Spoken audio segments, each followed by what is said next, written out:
Welcome back. We are kicking off our deep dive into sequence types by starting with the most familiar one, the string.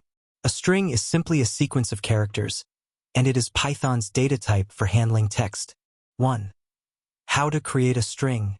In Python, the fundamental rule for creating a string is that you must enclose the text in quotes.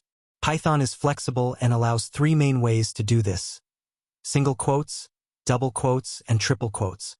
About single and double quotes, the most common ways are using single quotes or double quotes.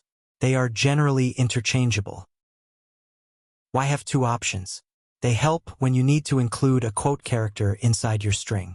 For example, if you need a contraction like it's best to use double quotes on the outside.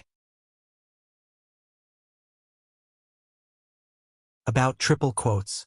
Triple quotes are primarily used for creating strings that span multiple lines, like paragraphs or blocks of documentation.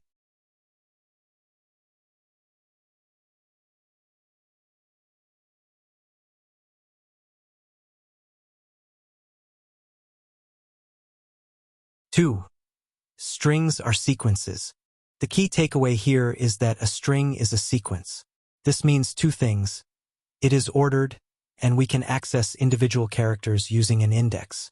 In Python, like many languages, indexing starts at 0. The first character is at index 0, the second at index 1, and so on. We use square brackets after the string variable name to access a character by its index. Python also supports negative indexing, which counts backward from the end of the string. The last character is always at index -1.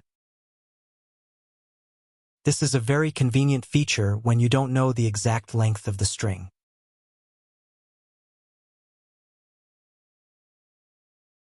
Now that we know how to create a string and access a single character, in our next lecture for point 3, slicing a string, we'll learn how to extract a subset or range of characters from a string. I'll see you there.